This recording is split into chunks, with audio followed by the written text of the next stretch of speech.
Thank you, and welcome to the Patriots 300 level podcast. My name is Eric, and I'm joined by my co-host Kevin. Welcome back for our second episode this week and 24th episode overall, where we'll be breaking down this last weekend's playoff games and discussing news around the NFL. As a reminder, you can follow us on Twitter and Instagram at Pat's 300 level pod for up to the minute updates and commentary on news of the day. So once again, we had another weekend of really close football games. I don't know if it lived up to the same hype as the last weekend where all four games came down to the final play, but it was still two games that came down to near the end. What were your thoughts? We'll start off with the Chiefs and Bengals. I know we both picked the Chiefs to win. Was it the game a lot different than you were expecting? Were you expecting it to be a close game? And what was your thoughts overall? Yeah, I think this was kind of, I would say, a big choke job on Mahomes there. I think not only did how he played, he kind of just tightened up a little bit. But this should have definitely been won by them. This was, I think, more about the Chiefs losing it than not really than the Bengals winning it, because I think Joe Burrow did a lot of good things in this game. And I think the Bengals did a lot to come back, but I don't think they did anything special on defense. It's not like, how did you stop Mahomes in this? It's really, how did Mahomes lose it for himself? Yeah. And I think that's something we've started to see a little bit with him, where he sometimes tries to do too much, where he's trying to run around, make a play, have that heroic, like, sidearm, no look pass, that sort of thing, where he needs to get back to fundamentals and trust what's open. Where there was a lot of times in the second half where Pringles was open a lot and he just not go to him. He gets a little stuck on either Kelsey or Hill. He just doesn't trust the other playmakers around him. I think that's the biggest thing. We saw that. And then the other topic is just the overtime in general, where everyone was bitching after the Bills Chiefs game. Oh, we got to change the rules. Well, this is the instance where you don't need to change the rules, because defense is another part of the game. It's not just offense. It's offense and defense and special teams. And the Bengals defense stepped up and made a play, made a stop. And this is exactly why you necessarily don't need to make a rule change on that. So I think those are the big hits coming out of that game. No, I agree. It's tough for me to say which it was more, a choke job by Mahomes or just great defense and great adjustments. And we sort of saw the same thing too. Week 17, the January 2nd game, when the Chiefs and Bengals played as well, where Chiefs scored 28 points in the first half, held to 3 points in the second half. This time they scored 21 points in the first half, and then they were held to 3 points in the second half again. So the second half of both games this year, the Chiefs were held to 6 points after scoring a combined 49 points. So definitely made some adjustments where the Chiefs just weren't able to do anything once the adjustments were made. But Mahomes was also absolutely horrendous in the second half. For as good as he was in the first half, which he was really good, he was just atrocious. I think the most staggering stat I saw was this, that, let me pull it up.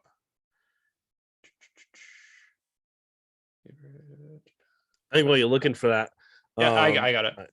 Or you can go first. Oh, you can go. First half, Mahomes was 18 of 21, 220 yards, 3 touchdowns, no interceptions, a passer rating of 150. Second half in overtime, 8 of 18, 55 yards, 0 touchdowns, 2 interceptions, 4 sacks, a passer rating of 12. And when he was, I don't have it up right now, but when he was facing just 3-man rush, I believe he was 3 of 8 with 2 interceptions and 4 sacks. So it's not like he was under pressure and then just because they're doing all out blitzing, he just barely had time to throw. They were dropping 8 into coverage and then pretty much forcing him to try and make it through. And what we saw a lot of was he'd take his 3-step, 5-step drop. No one would be open immediately. So we saw that, especially as the second half went on, he would try and turn and run, but because the 3-man rush was getting up on the edges, he wasn't able to escape the pocket, and he just kept going back furthermore and pretty much gave up looking downfield and either had to throw it away or get sacked. It looked like he was just, as the game went on, he started getting more nervous and nervous. And it kind of reminded me of an inverse of the 2018 AFC Championship game where he was atrocious in the first half, but in the second half, they completely lit it up. And then it was kind of the opposite this way, where he was really good in the first half, and then the second half, he was just atrocious. We've seen this before with him, where it's a tale of two halves. When the Patriots played the Chiefs in 2019 regular season, he was really good in the first half, and he didn't do anything in the second half. 2018, the first time they played, he didn't do anything in the first half. He did a lot in the second half, where he's just inconsistent from half to half, depending on the adjustments that he has to make. I think the biggest thing is that in this game, like you said, it kind of resembles like a Josh Allen, what we used to see, where he just grows impatient and he can't try and take the check down, or he doesn't wait for the open receiver. And he's like, oh, I'm Patrick Mahomes, I need to make a play. Where if he just stood in the pocket, moves around enough, he'd be able to get someone, because there were guys that were open and guys that were getting open. And he just didn't have the patience for it. And I think that's kind of where he kind of choked it up, where he was trying to put everything on himself. And that's something where the coaching has to say, listen, you can't be a superhero here. You have to just give what's taken. And that's how we're going to win. You can't try and do everything. And I think that's what we've seen a lot from him.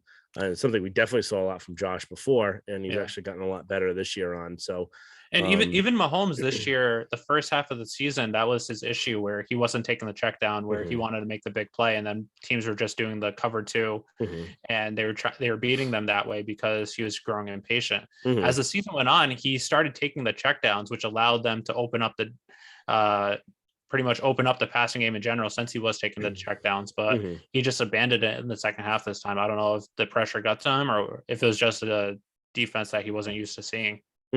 Yeah, exactly. Anything else that you'd like to discuss on the Chiefs game?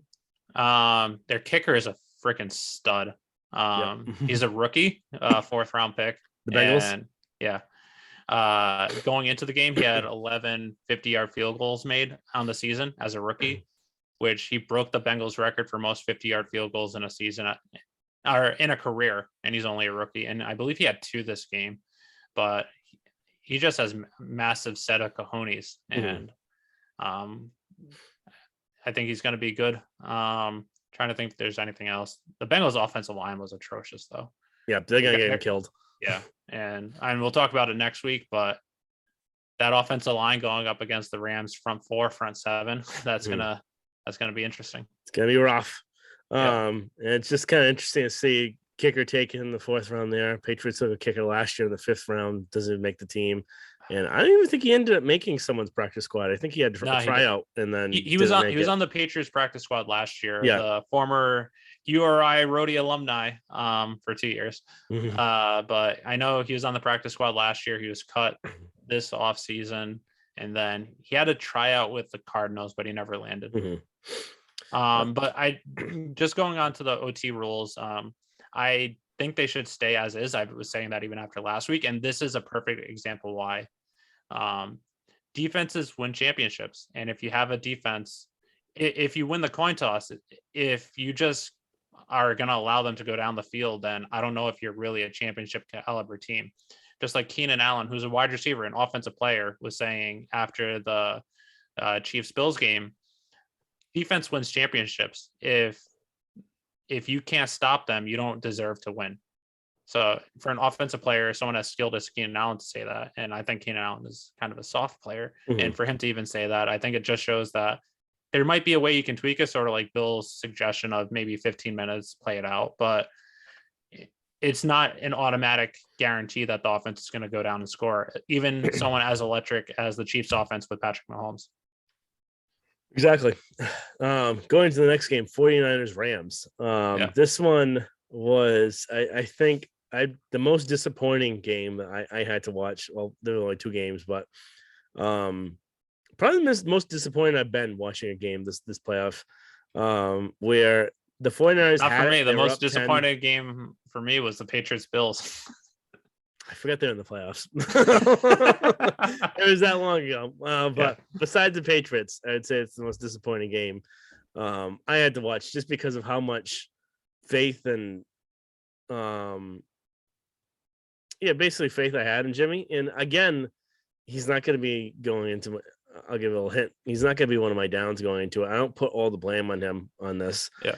I think number one, I think Kyle Shanahan has ruined him.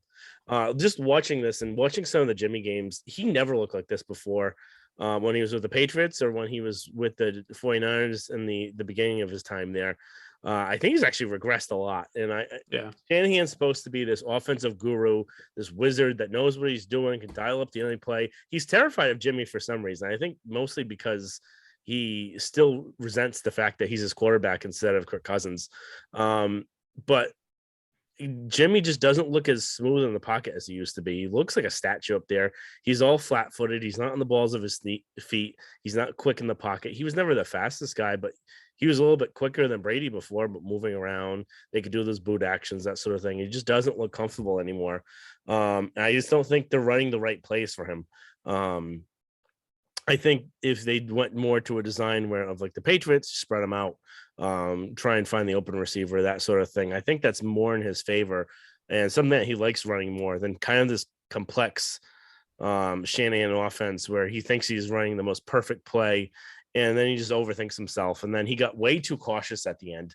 And it's just funny listening to Aikman and Joe Buck. The two of them hate him. Like they really despise Jimmy Garoppolo. Aikman had one quote where it's like, unfortunately for 49ers, they're going to have to rely on Jimmy for this drive. And then there's some other effort, some other play where some of the call where Joe Buck was eventually Jimmy Garoppolo is going to have to make a play. And then Aikman was like, I don't think he's going to. So there's a few instances there where I think that's you kind of see what goes on in those meetings beforehand. I can't think of the name of them. Where the productions meetings where they go talking to the coaches to get a little insight in this. And Shanahan's probably going off on Jimmy. He's like, Jimmy can't do this. Jimmy can't do that.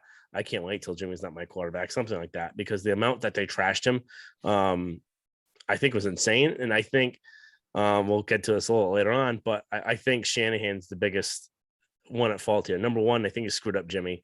Number two, I think he's a choke artist of a coach. We've seen this multiple times now. The Patriots Super Bowl, we saw it in Super Bowl versus the Chiefs. Now, that's another instance where if he didn't choke that away, Mahomes probably has no Super Bowl wins and maybe has never stepped up in a big game like that. Besides like the AFC Championship games, that sort of thing. But and then now this game, 10-point lead going into the fourth quarter, and you get so conservative and so afraid to lose that you end up losing. It happens every single time. You can't play afraid. And then he has that 3rd-and-2 play where he's the fullback run when he's got Trent Williams going out for a block. Like, what the fuck are you doing? Like, that's an obvious play where you can either, if you have Trent Williams going on there, you run a running back right behind him. Trent Williams is the best offensive lineman in football the last 5 years. Yeah. And you run a fullback, not even behind his blocking. Like, what the hell are you doing? And then even if you want to run behind Trent Williams, the running back, that's fine. Running a fullback doesn't make any sense. They get at most 1 yard most of the time. That's when you're trying to get too cute and you're trying to say, oh, they'll never catch this. No one's ever going to think we're going to run a fullback. Because, it's the most idiotic thing to do. And just the fact that he just got so afraid. He's like, oh, I'm just going to run. We'll run the clock down. They won't win. You have to put the ball in Jimmy's hands. And I know he didn't look great at the end with it, but part of which is just the play calling. Part of which is he's got no faith from the offensive coordinator in Kyle Shanahan. It's just, I think all of this, I put 65 to 70% on Shanahan for this game. No, I agree completely. Even when it was in the fourth quarter, it was the beginning of the fourth quarter. The score was 17-7. I took a picture of the score of the TV when it was 17-7. I think 14 minutes in the fourth quarter. I think I tweeted out from our account and I texted you saying another 10-point lead that Shanahan's going to blow in the fourth quarter in the playoffs. Because honestly, at that point, even though they were winning by 10, I should have put money on it because I felt so strongly that he was going to blow it again. And sure enough, he did. I completely agree with you. His play calling is what cost him at the end. Jimmy wasn't great, but he didn't really have much opportunities to begin with other than that last drive when it was pretty much all or nothing when they needed it most. That 3rd and 2 call was just absolutely atrocious. Like you were saying, fullback runs never work. And usually you try them with 1 yard and they never work for 1 yard, let alone 3rd and a long 2. You have Deebo Samuel. You have blank on the running back's name. 6th-round pick. Yeah, but I mean, you have Trent Williams going in motion, which you've seen time and time again. It works. And then I know Evan Lazar tweeted out saying, "Oh, they ran like a similar play last week against the Packers and they got 13 yards." The Packers front seven is nothing like the Rams front seven. The Rams front seven is one of the best, if not the best, in football. And to expect a fullback to get 2+ yards on it is just idiotic. It's just overthinking yourself. Jimmy wasn't great, but they weren't really trying. They were playing not to lose. And whenever in the NFL you play not to lose, you always lose, especially with prevent defenses and stuff like that, similar to like the Bills and a couple weeks ago against the Chiefs. They were playing not to lose with the last 13 seconds and they lost. You never play not to lose. But as bad as Shanahan was, I still think McVay was worse for at least 2 instances where those 2 challenges were the most idiotic challenges I ever saw, especially in the moments that they were. The first one being challenging the, what was it? Was it 4th down or was it 3rd down going to 4th down? 4th. It was 4th down and they didn't get it. The sneak, right? Yeah. Yep. I'll get to the sneak in a second. But there's absolutely no footage of it being anywhere close to conclusive where it's over the line. Every single footage, if anything, has showed that they might have been shorter. Yeah, exactly. And then for me, I know whenever I play Madden, if it's ever close, I have nothing to lose. It's a video game. I throw the challenge because maybe it gets it. But in real life, if you have no camera angle, how the hell do you expect them to overturn it? The second one where he challenged the fumble, he was down twice before he even let the ball out. It's not like it was like close to it might be depending on the angle they see. He was down, his elbow was down, and then it went down again, and then it was fumble. So I don't know if he was just trusting the wrong people, where we've seen Belichick throw a couple challenges here and there where the person up in the booth saw it quick and they just saw it wrong. But it was twice. And then you had no challenge or no timeouts early on in the 4th quarter, where if you're going up against any other coach except Kyle Shanahan, you probably would be screwed. And then just going back to the QB sneak, Matthew Stafford is atrocious at QB sneaks, at least the last two games I saw, where against the Cardinals, he got stopped on QB sneaks of 1 yard twice. There was another one where he barely got in. It was still a bad sneak. And then this time on 4th and 1, I figured he was going to get stopped again. And then sure enough, he did. I don't know if it's just his technique or something, but I've never seen a QB that bad at QB sneaks in the limited games I've seen with him just these playoffs alone. Yeah. Yeah, I don't think McVay, I don't think showed that he was like a top 5 coach in this game. I still think he is. I just think sometimes he overthinks things and he got a little tight where he knows that they're supposed to win it this year. They're going all in for it. And he's got to try and do everything he can to do it. And I think he just kind of overthought things there. He kind of reminded me a little bit of McDermott in the first Patriots Bills, the win game, where he was just playing more on emotion instead of rational. Yeah. Where the pressure seemed to be getting to him. Exactly. Now, kind of get to Cooper Kupp and Odell Beckham. I think they had probably the best games for the Rams. Yeah. And again, it's something that baffles me with really any team other than the Patriots, where going into a game, who the best players are, what would happen if it was the Patriots facing them. Yeah. You're going to take away their top 1, maybe their top 2 if you can, threats, and then you're going to make everyone else beat them. How they let free releases for Cooper Kupp and how they let him so uncovered in different areas and not have him doubled is just insane. I think that's another situation where I think he had 6 first downs on 3rd down, something insane like that. And then he had the long touchdown where he just beat the defense again, similar to what we saw twice against the Bucs last week. Yeah, he just beat the cover too. And they knew exactly how to do it because they weren't having anyone else on him, and he just beat the zone. And it just, he's a very good receiver, very good player, and but it is also crazy the fact that the 49ers didn't try and do more to stop him. Yeah. And then oh, go ahead. I was just going to say this playoffs, the two things that I just don't understand at all were how you let Cooper Kupp beat you every single time, and how teams, it's not just this game. We saw it against the Bucs. We saw it against the Cardinals, but also for the Chiefs, just going back to the Chiefs. Why are teams giving Travis Kelce a free release every single play? He's so soft, especially for a tight end, where if you jam him, it's going to get him off his route and he's not going to be the same. And we see him just do that, get first downs when you need him because they're just giving him a free release. Those two things, just entire playoffs, time and time again, we saw it happen, and it was just mind-boggling. Yep. And then getting on to Stafford, I don't know if you want to give any input on him because I honestly can't remember how he looked in this game.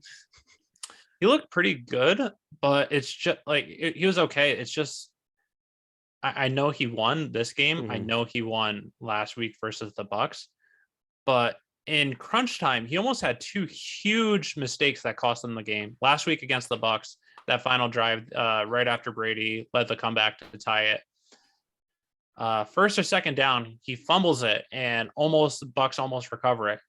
On a key situation, he has a turnover, almost a turnover, where he almost chokes it away. This time, I believe it was when they were down 17-7 still. I think they were down 10, unless they were down 17-14 at the time. A pass to absolutely no one but the defense. There wasn't anyone close, right in the defender's hands, and he just drops it, where it's just another time where in a key situation, he should have had a turnover, but it just did, like, luck was on his side, where it's just, I know that he's a good quarterback. I still think he's a good quarterback, but in these key situations, I don't trust him. We've seen it a lot of times where he's doing okay, and then he throws a pick six in a key situation in the third quarter, fourth quarter, on third down. And it's just, I don't know if luck is going to finally run out.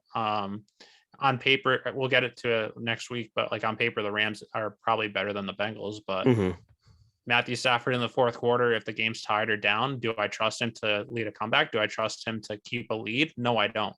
He's a good quarterback, but it's just, maybe things will change, but it just seems in big situations, he always finds a way to crumble. Yeah, I completely agree. Kind of going into this weekend's 3 up, 3 down. Who do you have for your first 3 up, and then I'll give mine. My number 1 up was Cooper Kupp. He was just, granted, part of it was probably just the 49ers. I don't know what the hell they were doing not covering him, but 11 catches, 142 yards, 2 touchdowns. I believe it was 6 first downs on third down. He was just unstoppable, just like he was all year this year. Number 2 was Zach Taylor, Bengals coach / their defensive coordinator, Lou Anarumo.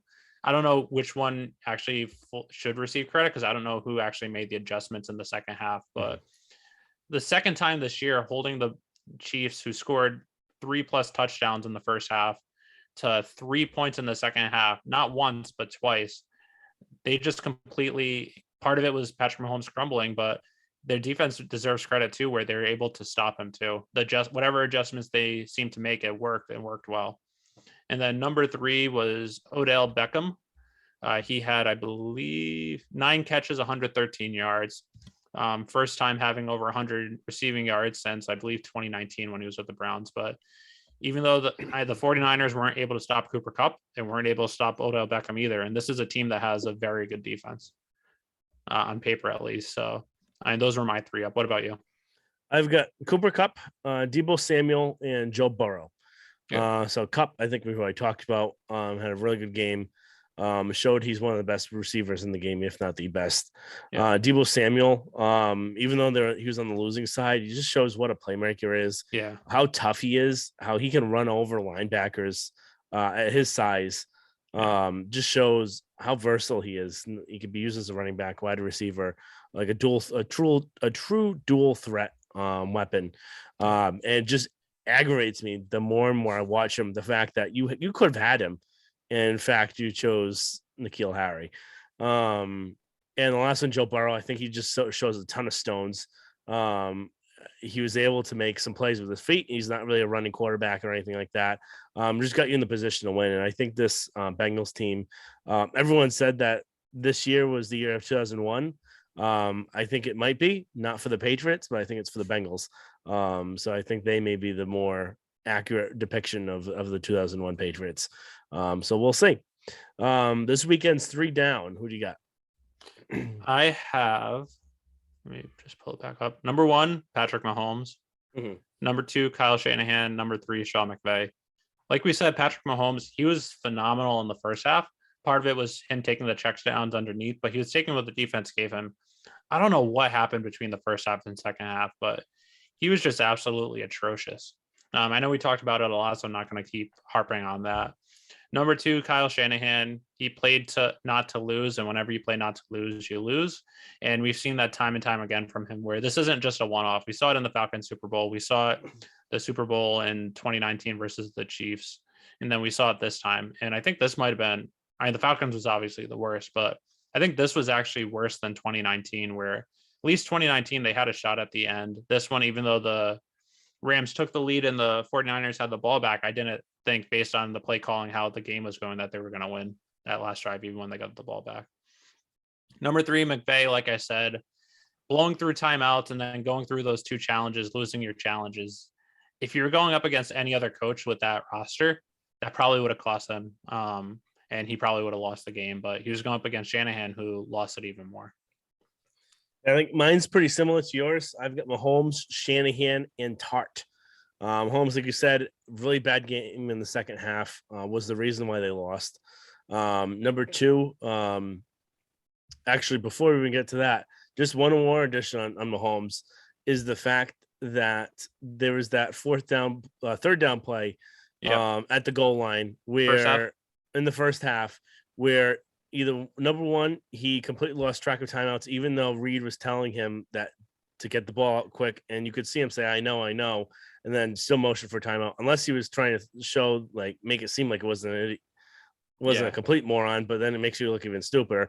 To be fair, at least on that, I agree it was a stupid call, but with Tyreek Hill's speed, I thought he was going to get in. Granted, I didn't see the all 22 film of it, but when I saw it live, I thought he was going to get in, but the defense got on him quick. Yeah, but you have to know that scenario. You can't go throwing at the line. That's too tight of a too close of a play. Mm-hmm. Number 2, Kyle Shanahan. I think he's a tremendous choke artist. I think he's the reason why Jimmy Garoppolo's career could be ruined.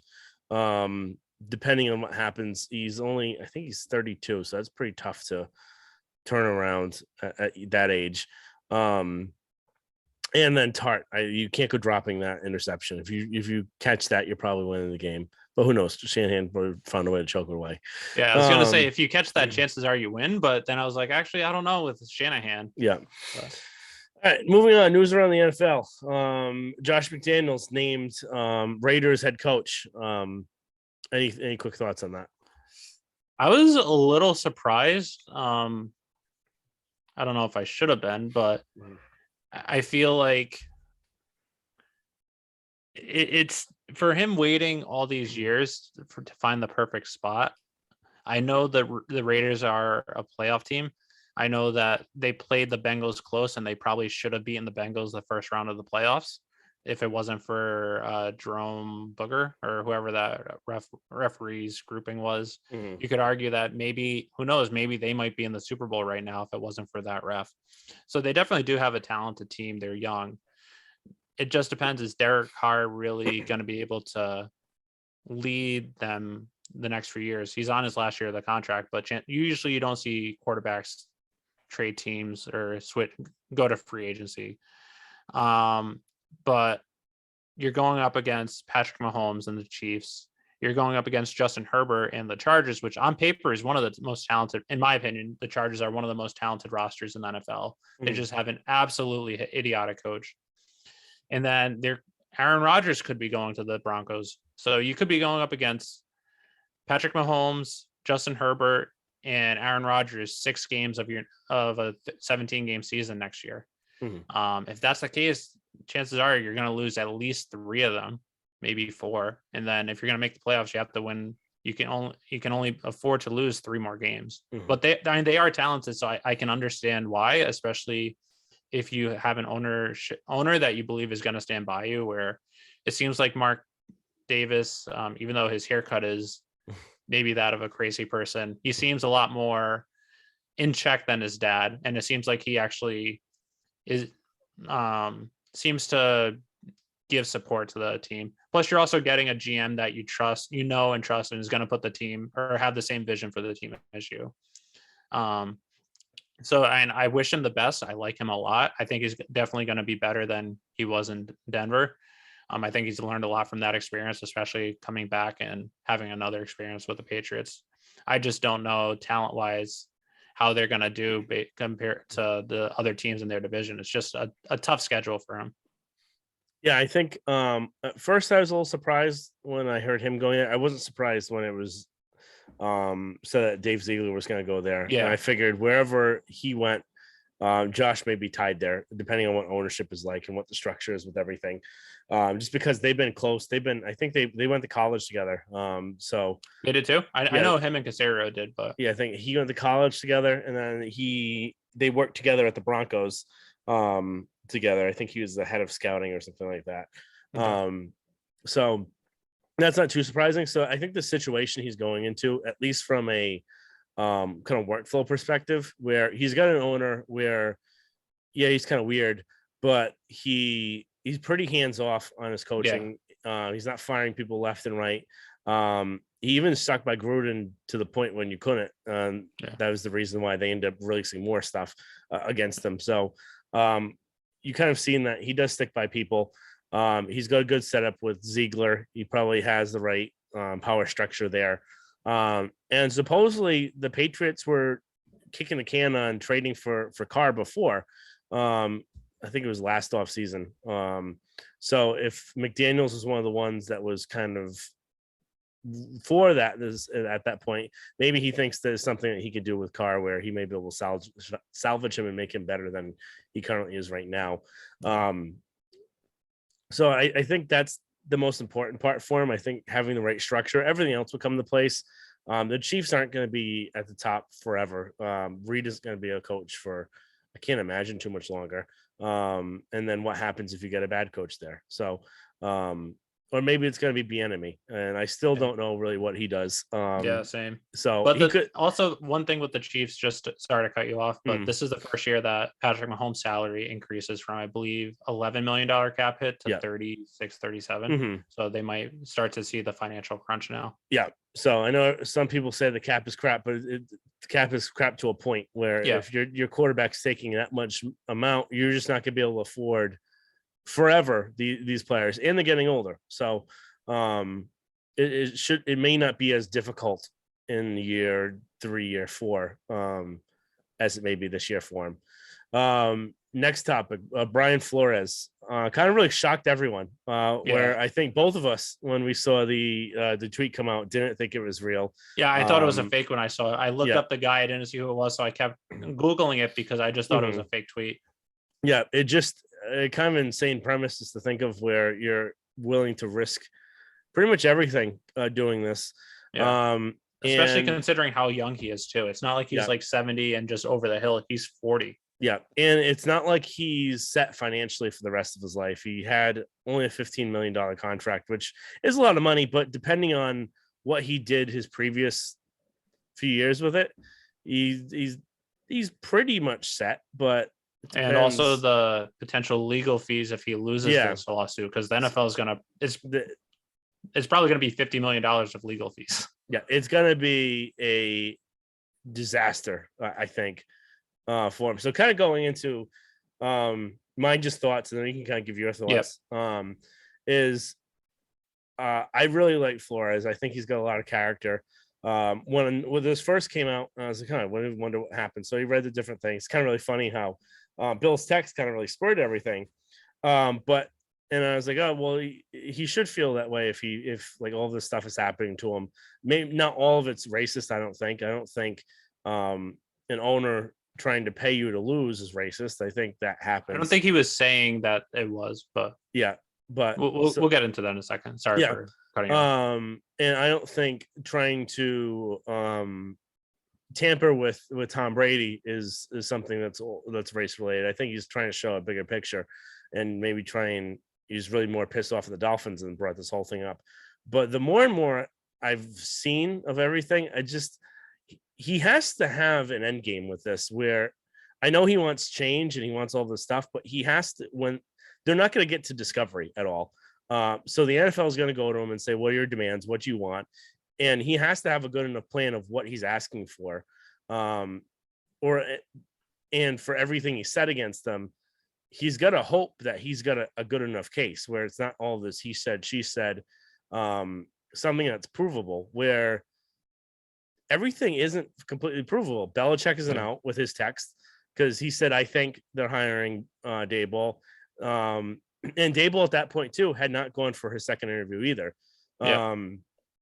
The Denver Broncos one, I don't know if they can get the flight logs from like they had said, but maybe it is true. Maybe it's not. I wouldn't surprise me if they're out at the strip clubs in Providence at 4 a.m. and then go for a 7:30 meeting.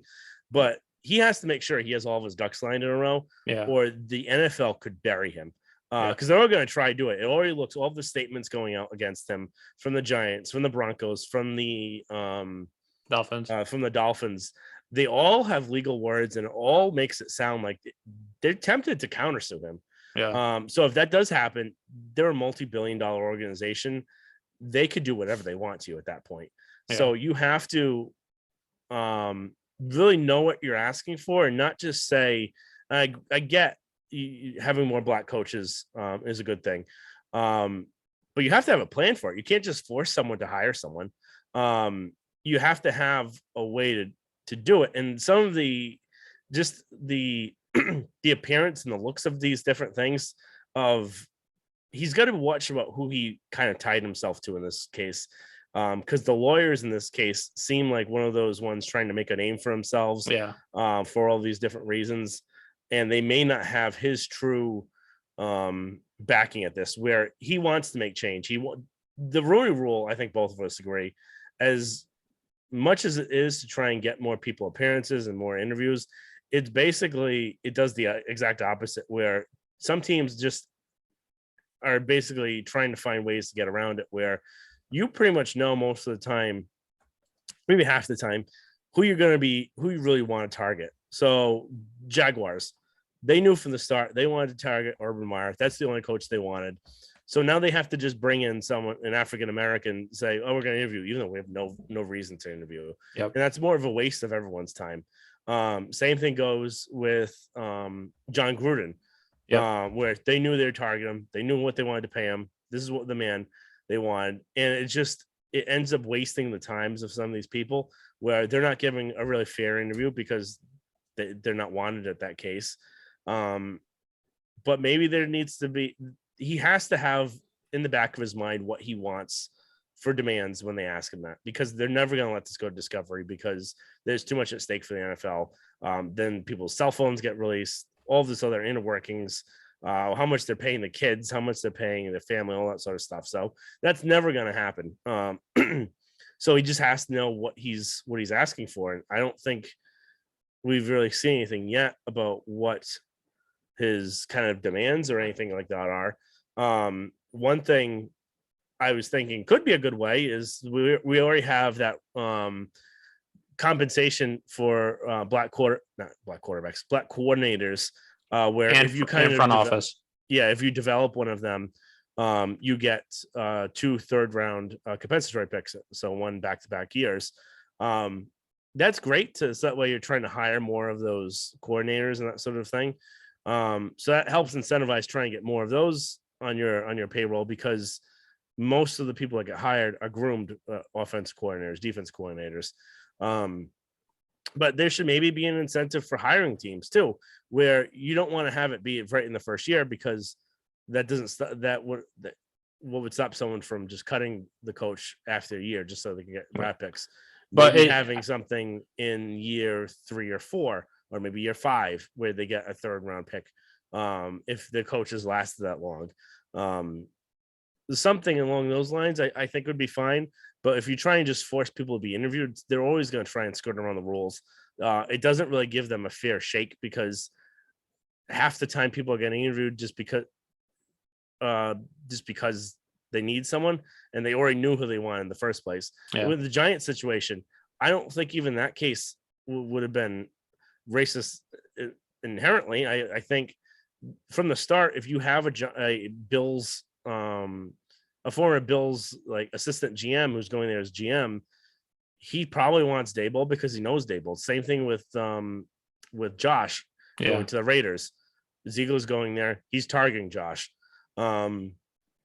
So I think that part, I think I get the fact that he's pissed off that he's wasting his time. He feels like he's wasting his time, but I don't know how much of this is even provable too. So I think that's the really tough part in this case. So I know I kind of meandered a little bit. So what are your thoughts on this whole situation? No, I think you bring up some good points. The point regarding the draft picks, though, it definitely does help being two different third round picks. But I don't know if an owner is going to hire a coach and then fire them just to get the third round picks. Mm-hmm. It's not high enough where if it's a first round pick or like a first and second, then maybe you might see, depending on who it's going to be, granted, it's still going to be like pick 33, 34. Mm-hmm. But I don't think a team's going to hire a coach and then fire, like just to get the picks, then fire them. Mm-hmm. I think that it might incentivize them. If you're between two people, then maybe you might give it to someone if you're like right on the edge. But I don't think you're going to have to worry about that because it's valuable, but it's not that valuable where you're going to waste a full season on a coach you don't even want. Yeah. I don't really know what to fully expect. I think the points he brings up, at least regarding the Giants interview, the Broncos interview. I think Rich Eisen said it very well. If you're in his situation where you just got fired, where you don't think you should have gotten fired, you see other coaches around the league that you know you're better than, lasting as long as they did. Matt Patricia, I know he lasted 3 years. Flores lasted 3 years, but Patricia was awful. And then he lasted just as long as Flores. You see some of the other coaches, Cliff Kingsbury, collapse after collapse his entire career. He's still coaching. So you already have that on the forefront. You see that there's only one other African-American coach in the NFL, Mike Tomlin. And then you remember when you were interviewing that you felt like you just wasted your time interviewing with the Broncos, where they show, at least according to the suit, I don't really know what happens. I know the Broncos came out extremely strongly against it today, trying to make their case that it didn't like his account of events didn't happen. But in your mind, they show up an hour late. They look completely disheveled and drunk, where it's essentially it seems like they're not even taking it seriously. They're just trying to check off a box of, yep, we interviewed a person of color to meet the criteria. Now we're going to hire Vic Fangio. So you already had that experience. And then you're looking forward to this interview. You're from New York. You're looking forward to the interview with the Giants. And then you see a text from your mentor, Bill Belichick, congratulating you. And you're like, is there something that I don't know about? And then you realize that you know how connected Bill Belichick is with the New York Giants. And then you see that they're hiring, it was intended for the wrong Brian. They're hiring Brian Daboll, and you haven't even had an interview with him yet. I don't know if he thinks that he wasn't hired because he's African-American, but I think he realizes he was completely wasting his time because of that. And then I think that's kind of just what set him off. That, along with being pissed with the Dolphins, then him bringing the Dolphins into it, which, even though I don't think it really has anything to do with race per se, it's kind of setting the tone of, I went against my owner, and because of that, I was fired. Whereas part of that could be because I wasn't able to last as long because I'm an African American. The things I don't think he's saying that Ross wanted him to lose every game because he's African American, or that he wanted him to tamper, but that being along with the fact he wasn't able to get as long a lease as he should have. The Italian in me loves a good grudge. So I do love that he's going completely scorched earth. Anything related to it, he's just trying to bring down the Dolphins. And I think as bad as it is for someone to not be considered a candidate or not get a job because of their color of their skin, I still think the biggest bombshell from this entire thing was the Dolphins owner trying to incentivize him to lose games on purpose. And it's still mind-boggling to think Bill Belichick texting the wrong Brian in his phone could be the reason why the Dolphins owner gets expelled from the league. I don't know if that would happen. I don't know how much the NFL is going to actually look into it. I know the owners try and protect each other. I know it's shield above everything else, which we saw with once the lawsuit was filed, less than an hour later, less than 2 hours later, the NFL had a really strong worded letter saying how it was a bogus claim and we're going to fight it. How do you know that without even investigating it? So that along the lines on the first day of Black History Month kind of set the tone of how the NFL is going to handle this. But as we saw with the Deflategate, we saw with Bountygate, we saw with the Ezekiel Elliott suspension, the NFL does whatever they want. So I don't know if we're actually going to see them actually investigate. Dan Snyder, same thing. Yeah, Dan Snyder too. I don't know if we're going to actually see them investigate it. The only reason why we might is if other owners are pissed off because one owner was trying to affect the outcome of a game, and B, because the NFL is now strongly intertwined with gambling, it's going to have a very bad look where you're on good faith, you're assuming that anything can happen week in, week out. If you're paying someone $100K to lose, that's going to go completely in the face of that. And that could lead into much bigger litigation, everything. So I really want to see what happens. I don't know if the NFL, part of me thinks they're not going to really look into that aspect, or they're going to say, similar to the Peyton Manning HGH thing, oh, we looked into it, there was nothing. No. But because of how strong the allegations is and how it affects everything else, we might. So I'm interested to see that. But I hope, I really like Brian Flores. I hope he gets a job somewhere. I think he still can because he's young and he's shown that he's a great coach. He stands up for what he believes in, and players, especially African-American players, rally around him, and he gets them to do pretty much he's someone that they want to go into battle with, for instance. And as a coach of an NFL team, that's what you really want. He's shown that he had back-to-back winning seasons in Miami, the first time that was done in 20 years. So I think he has a shot to be a good coach. I know people keep bringing up Colin Kaepernick as a comparison, but Colin Kaepernick was a backup by that point when he did the kneeling aspect. He wasn't an NFL starter. It wasn't like he was Tom Brady, Aaron Rodgers. You could argue Brian Flores is one of the top 5-7 coaches in the NFL. So I think he'll have a shot. It's going to be tough because he's suing the league, and then owners therefore have to hire him. But I could see him actually. I know he's a finalist for the Saints and the Texans. I could see him going to the Saints because the Saints are still pissed at the league after how the league handled Bountygate. And then since he is a good coach, I could see them, if they think he's the best fit for the job, I could see them hiring him. With the Texans, we both know, we've heard that Caserio really likes him, and if it was completely up to Caserio would have him be the head coach. The owner apparently wants Josh McCown or Luke McCown or one of them. Yeah, Josh McCown. So it depends on if Caserio gets his way. I think Flores will be the head coach. If he doesn't, then it won't be. But I think he definitely has a shot this coaching cycle. It just depends. Would you want these jobs? But it's also, you're in a situation where if they offer it to you, it's tough for you to even turn it down because of the lawsuit, because that could possibly be used against him. Yeah. I think if he doesn't get a job in this cycle, he's definitely probably going to be blackballed. And just the fact that he's risking a lot where he could have waited until after this coaching cycle and see if he got one of these jobs. He would have been more likely, I think, to get one of them if this didn't happen. And then if he didn't get it, then maybe file a lawsuit. I have a conspiracy theory. I have a feeling that Caserio told him that they weren't going to hire him.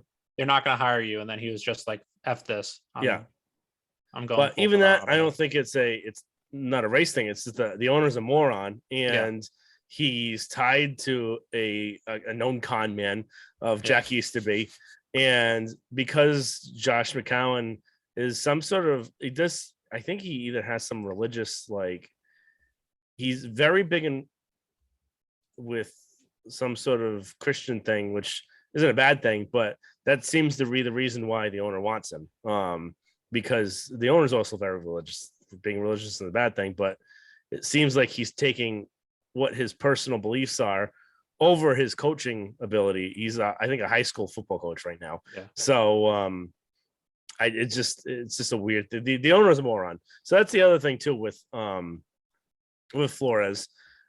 He wasn't fired, I think, because of his race. He's fired because he also chose the wrong spot. He could have waited a year or two, picked a better spot, and not going to Miami. And had a better ownership, better quarterback, better surrounding himself. He wouldn't be with a GM that's been there for 20 years, that has the owner's ear, that if anything goes awry, the owner's going to stick with the GM and not the coach. So part of it's also on him too. But it's also for your first head coaching job. It's tough to pass up an opportunity, especially when you saw all the assets that Miami had, all the draft picks that they were going to have. If you saw the vision going, they were in a good place. Even after the first year they were horrendous talent, and he still was able to get 5 wins out of them. But having the draft picks they had, they could have Justin Herbert right now with Brian Flores, and you could argue they might be in the Super Bowl right now. Yep, but because he tied himself to the wrong GM and the wrong owner, he doesn't have him, and he's gone. We gotta move on now. I spent a little bit too much time here. Mac Jones, Pro Bowler. Any quick thoughts on this? I don't really have much other than nice to see him there. And I wonder how many people declined going before they picked him. But yeah, I think it's a cool acknowledgement. I know the Pro Bowl now is different. Getting a Pro Bowl nod now is different than 20 years ago when Brady's first year as a starter, he got the Pro Bowl, but he was actually one of the original 3 to get the Pro Bowl this time. Mac was probably 7th, 8th, or 9th person asked. Yeah. But I think it's still a cool accomplishment. He had a really good year. I don't think it's traditional Pro Bowl worthy, but it was still one of the best rookie years for a quarterback ever. So I think it's cool that he at least got the nod and he was able to be in the skills competition, where the accuracy throwing for the first challenge, he looked pretty horrendous, but the tight, I forgot the name of it, but when he was going up against the corners, throwing it into the tight spots, he actually looked really good. So yeah, he had the upper right-hand corner really down. All right, moving on. 12 questions in honor of TB12. We're gonna just be a lightning round. We're gonna get through this fast. Ebor's first question here. Yep. So I thought of this a couple days ago. If the 49ers, after they traded up to number 3, if they drafted Mac Jones, and assuming he beat out Jimmy Garoppolo for the starting job, would the 49ers be in the Super Bowl right now? Yes or no? I say yes, with the caveat that he still goes up in the same trajectory, which he may not based on how Jimmy has regressed. But if Mac Jones progresses in spite of Kyle Shanahan, I think they would get there, even though Shanahan would love to choke it away. No, I completely agree. That's part of the reason why I asked the question, because I know, A, I know you're a big Jimmy fan, but B, I think Mac this year was better than Jimmy this year in general. And then also, if you put him on that 49ers offense with a pretty good offensive line and then giving him weapons of Deebo Samuel, George Kittle, Ayuk, that's better than what he has in New England right now, at least for receivers to throw to. I think that he's better than Jimmy. And then even with Jimmy, they made it that close they had a 10-point fourth quarter lead. I think they'd be going to the Super Bowl right now. And then it would be interesting to see him facing Joe Burrow. Yep. And the fact that Shanahan would probably have more trust in Mac because he was the one that drafted him. He was the one that developed him versus Jimmy that he thinks he's sloppy seconds. And he's the one that actually, I think he was the one that wanted Mac Jones. It was John Lynch and the ownership that wanted Trey Lance. Next question. What teams will Rodgers, Watson, Wilson, and Jimmy G be on next year? This is Jimmy G. I'm sticking with my prediction from October 3rd. Jimmy G will be with the Steelers. Aaron Rodgers, I think, will be, I know 2 weeks ago I said he was going to be with Green Bay. I think he's either going to be with Green Bay or Denver. I think based on everything, he probably just finally wants out, especially since they lost first round. So I could see him going to Denver. Only way I think he should stay in Green Bay because that's going to be a tough division in Denver with a Mhm. Raiders team that made the playoffs as good as they were. They could have beaten the Bengals, and then you still have Chargers and Chiefs to go up against. So I think that would be a bad situation for him, but I could see him doing that. Watson, I don't know. I think it's going to depend on if his legal situation is resolved or not. If it's not, I don't see any team pulling the dice on him. If that is resolved, I could see a swap of Watson and Wilson. Watson going up to Seattle, Wilson going down to Houston. And okay, so I'm gonna go Rodgers to Broncos just because that's what I've been saying the whole time. I would not be surprised if I would love to see him down in Tampa and just to see the dichotomy between him and Bruce Arians. Yeah. Watson, I'm going to say in that scenario, he's going to be traded to the Bucks. I could see that. I could see them trying to unload a ton, want to have a good quarterback. I'm assuming his legal thing will be played out by then. Wilson, I still think the Giants. That's and fair. then Jimmy G. If it's one of two things, I'll agree with the Steelers for you on one circumstance. If Brian Flores is hired as the coach of the Saints, he's going to be the quarterback of the Saints. If That's he's fair. not, he's going to be the quarterback of the Steelers. Yep. Just one thing about just Aaron Rodgers, just to quickly bring up is I know I saw some rumors today that maybe he'll go to the Titans because he bought some land and is building a house in Tennessee. It's going to be really tough for the Titans to do. I just have Ryan Tannehill's contract from over the cap up right now. If they were to cut Ryan Tannehill this offseason before June 1st, $57 million cap hit, and they lose $18 million. They don't have $18 million cap savings. They lose $18 million on the cap. If they cut him post June 1st, it's a $38 million cap hit, no cap savings. Traded pre June 1st, it's 28 million cap hit, 10 million cap savings. If he's traded post June 1st, that's a scenario where that might happen. $9 million cap hit, 29 million cap saving, but I don't know any other team that would be willing to take that off unless it's a team that's tanking that they don't plan on winning this year, and then you just eat the contract for like draft picks. Good point. Moving on. Bengals make it to the Super Bowl. Does it make it more or less concerning for the Patriots regarding their path forward in the AFC? Yep. So I put this question up just because you think that it means it's another team making it to the Super Bowl. It's going to make the Patriots path a lot harder. The reason why I just had this question is just for the discussion point of what we were talking about all year, even going up into week 17, week 18, is there's a lot of parity, not only in the NFL, but the AFC especially, where you could see realistically any of those 7 teams making it all the way to the Super Bowl. And the Bengals were the 3 seed. They had some big wins. They had some losses here and there that they shouldn't have. I think it shows that if the Bengals could make the Super Bowl this year, unless they keep getting better and better on that same growth trajectory, which they might because they are young, it's just showing that it is possible if the Patriots make some upgrades here and there this offseason. The Patriots realistically have a shot to make the Super Bowl next year. It's tough to say what the team's going to look like, how the other leagues are going to, or other teams in the league are going to look like.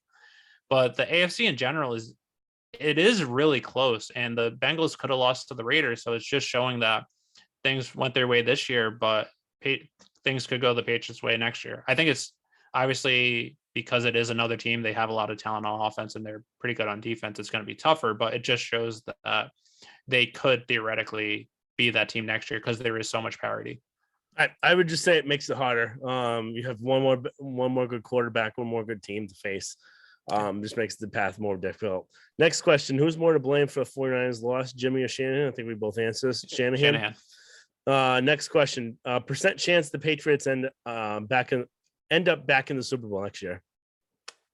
I'll go with 24%. I was close. 25%. Next question. Who will be the Patriots offensive coordinator? And then if they're not, who's the next option in line? I think we both have the same idea.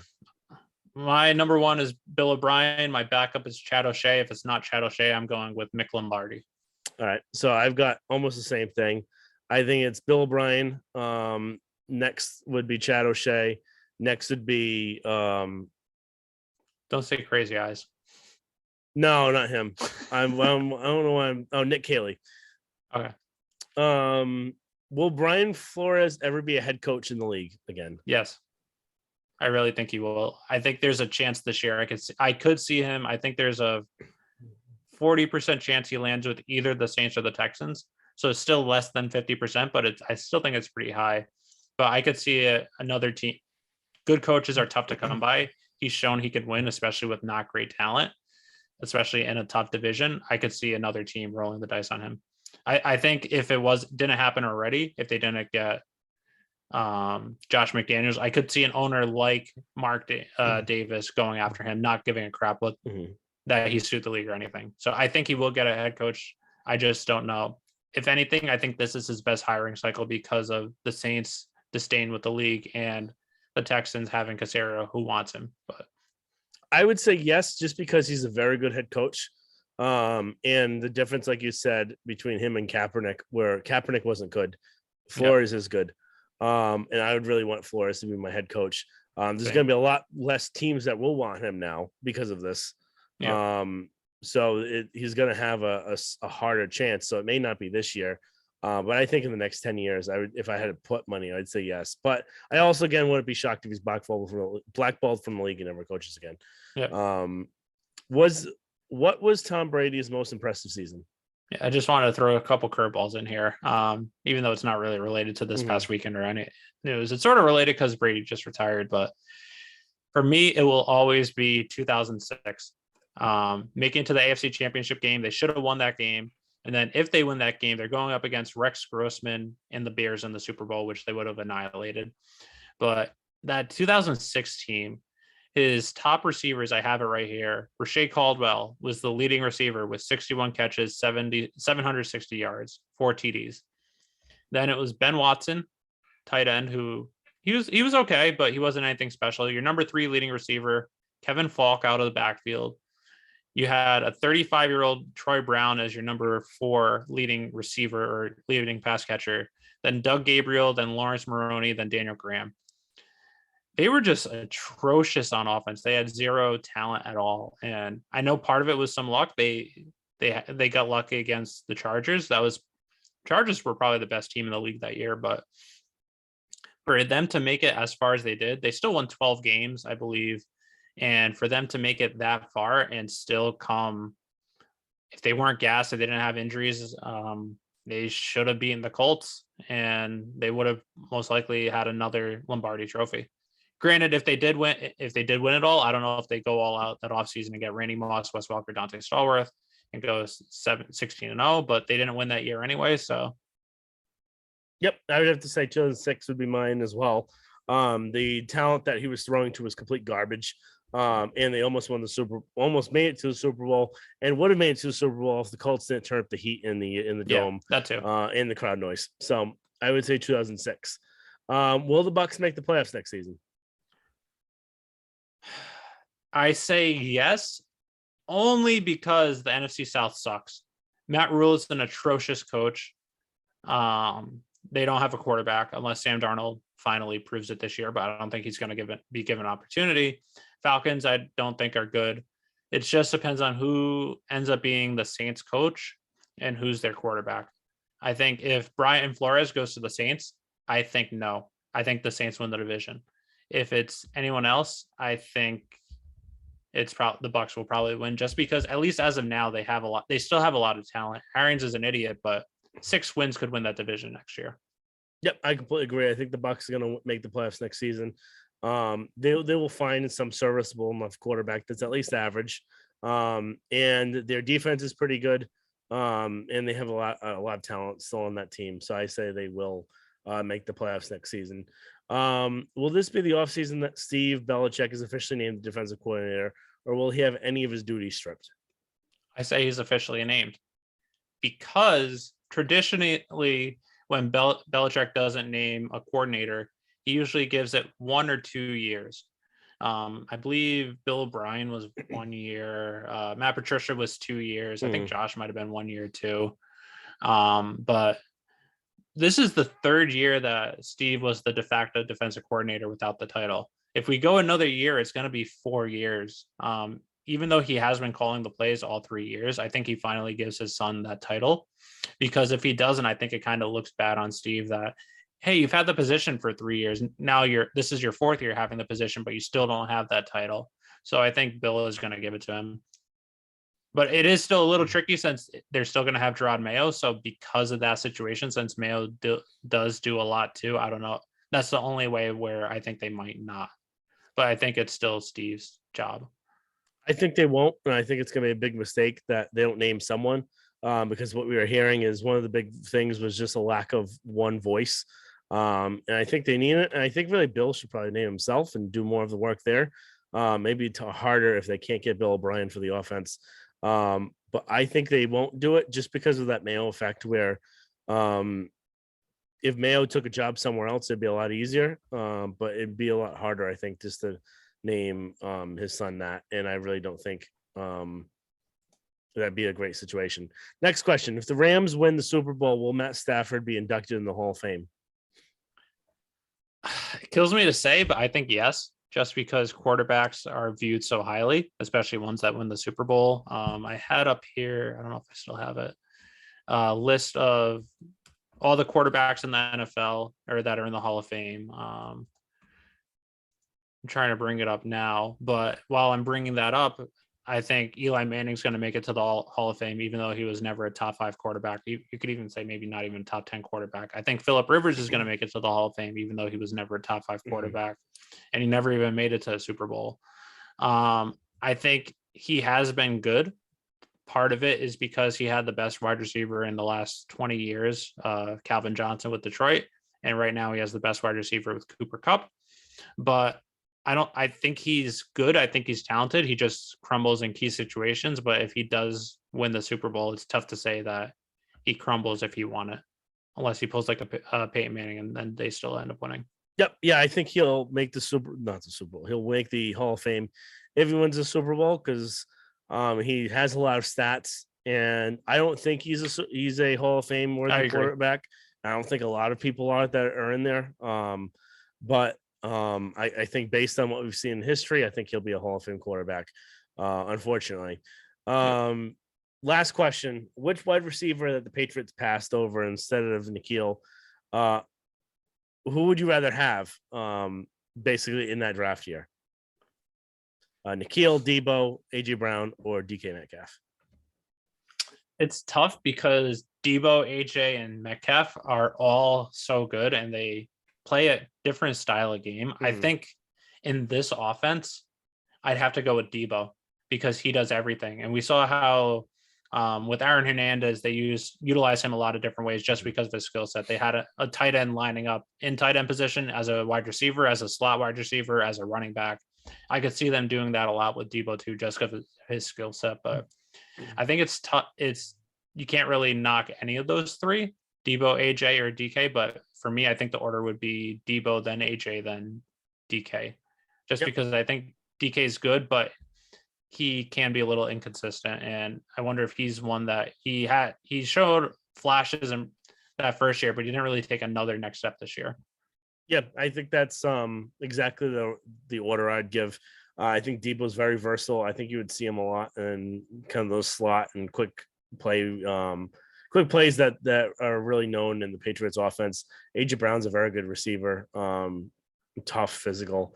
But I think Debo kind of fits that Patriots style of a receiver that they need more than AJ Brown. But so I'll put AJ Brown next, and then DK Metcalf, I'd say last before. Well, Nikhil's last, but DK would be last in those three. Just because he has been an effective wide receiver. He hasn't grown, like you said. He's also not a very good route runner. He does only a couple things really good, really well, like deep post or goes or anything like that. But he's not a very specific route runner. And that was one of the knocks on him by Mike Lombardi at the time when he said that if you drafted Metcalf over N'Keal Harry, you're an idiot. But one of the knocks on him, and you could see it, is he's not a very crisp route runner. So he's limited to a few different types of things. So that's his biggest flaw. And that's where Debo really outshines him there. So Debo, I think, is definitely the answer on that. That finishes up our 12 questions on this very long podcast today. So thank you again for listening. We'll be on next week to discuss preview the upcoming Super Bowl, give our thoughts on that, predictions, what's going to happen, and maybe a little recap of the Pro Bowl if anyone's watch it. I doubt I'm probably going to watch it, but we'll see. So again, follow us on Pat's 300 Level Pod on Instagram and Twitter. Subscribe, rate, and review on the podcast platform of your choosing. And catch us next time.